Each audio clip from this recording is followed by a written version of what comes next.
ये भी क्या है, किण्वन क्रिया है।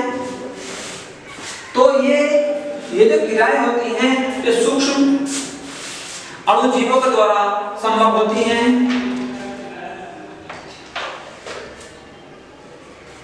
ऐसे जब आप गन्ने के रस को एक बर्तन में बंद कर रख देते हो तो उससे क्या होता है, बंद करने के बाद यानी कि गन्ने के रस से दुर्गंध आने लगती है।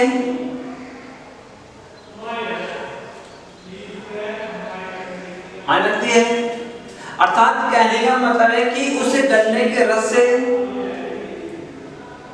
सिरके का बनना या शराब का बनना जो भी क्या है किण्वन क्रिया होती है।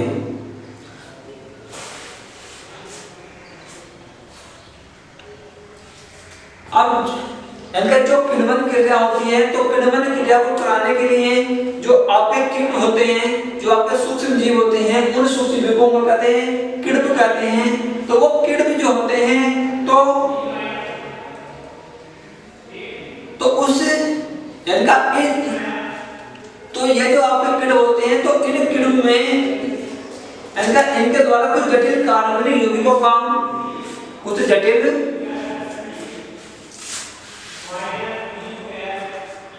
इनके द्वारा कुछ जटिल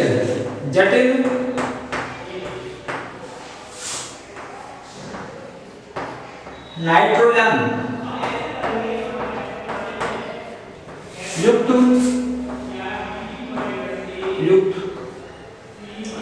कार्बनिक यौगिक जो होते हैं यानी का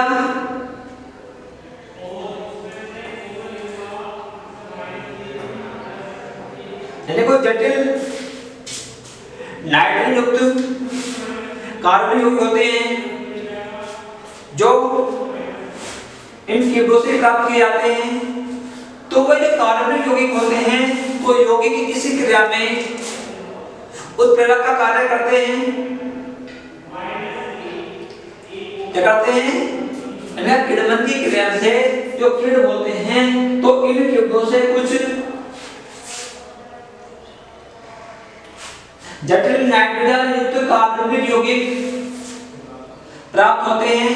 और वो कार्बनिक यौगिक जो होते हैं तो वो यानी का इस क्रिया में उत्प्रेरक का कार्य करते हैं और इन यौगिकों को एंजाइम कहते हैं। ये कहते हैं इन यौगिकों को एंजाइम कहते हैं।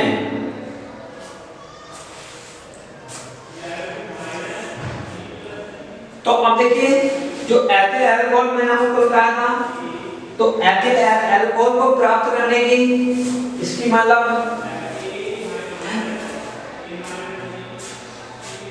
आपके तरीके जो हैं वो दो हैं। एक तो एथिल अल्कोहल को शर्करा युक्त पदार्थों से प्राप्त किया जाता है। जिन पदार्थों में शर्करा होती है तो उन पदार्थों से एथिल अल्कोहल को प्राप्त किया जाता है। या जैसे गन्ने का रस से चीनी बनती है, चीनी से भी एथिल अल्कोहल होता है।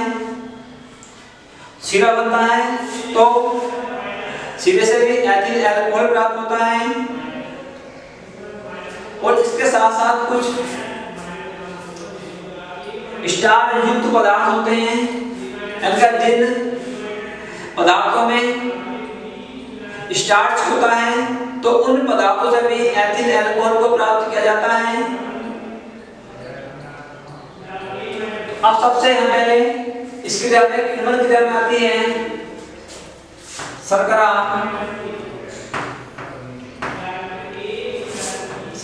युक्त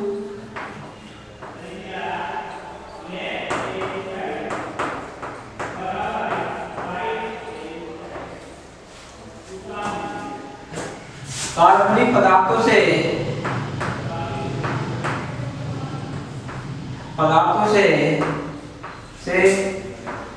एथिल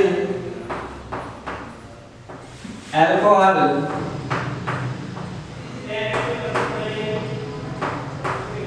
एथिल अल्कोहल का निर्माण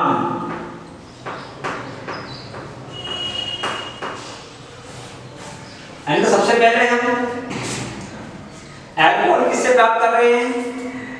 इनका जिन पदार्थों में शर्करा होती है तो उन पदार्थों से हम क्या कर रहे हैं, इनका उन कार्बनिक पदार्थों से एथिल अल्कोहल का निर्माण करते हैं। देखिए शर्करा का फॉर्मूला होता है चीनी वाला शुगर का C12H22 और इस शर्करा में क्या बनाते हैं, जल मिलाते हैं और फिर इसमें हम डालते हैं ईस्ट पाउडर, लगाते हैं ईस्ट। देखिए ईस्ट जो पाउडर होता है तो ईस्ट पाउडर के अंदर सूक्ष्म अणुजीव होते हैं और वो जीव जैसे ही उनको अनुकूलित वातावरण मिलता है तो वो अपने आप को सक्रिय कर लेते हैं।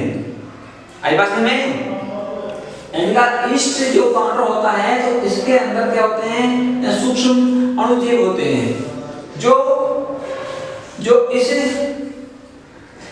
शर्करा पदार्थ को, और इसमें इनका ईस्ट में जो एंजाइम होता है वो कौन सा होता है, वो इन्वर्टस एंजाइम होता है। इन्वर्टस क्या होता है, इन्वर्टस एंजाइम होता है।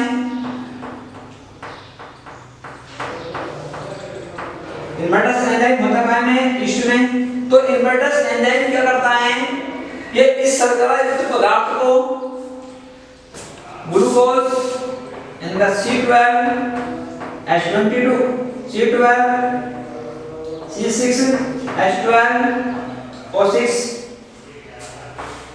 ग्लूकोज और फ्रक्टोज C6H12O6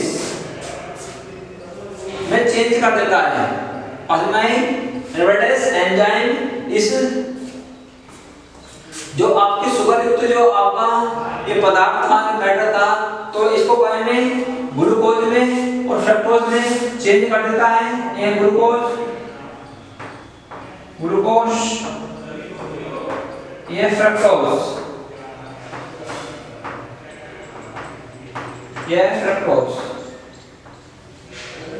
इसमें चेंज कर देता है। अब जब ग्लूकोज को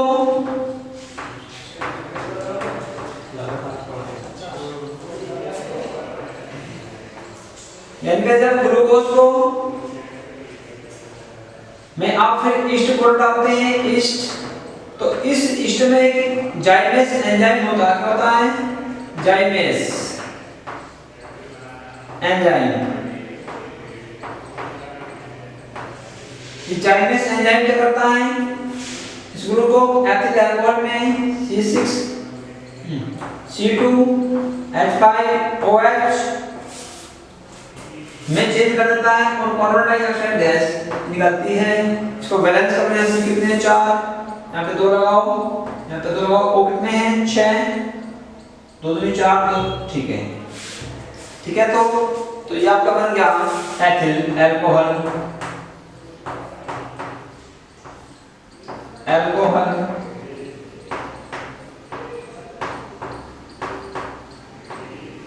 एथिल अल्कोहल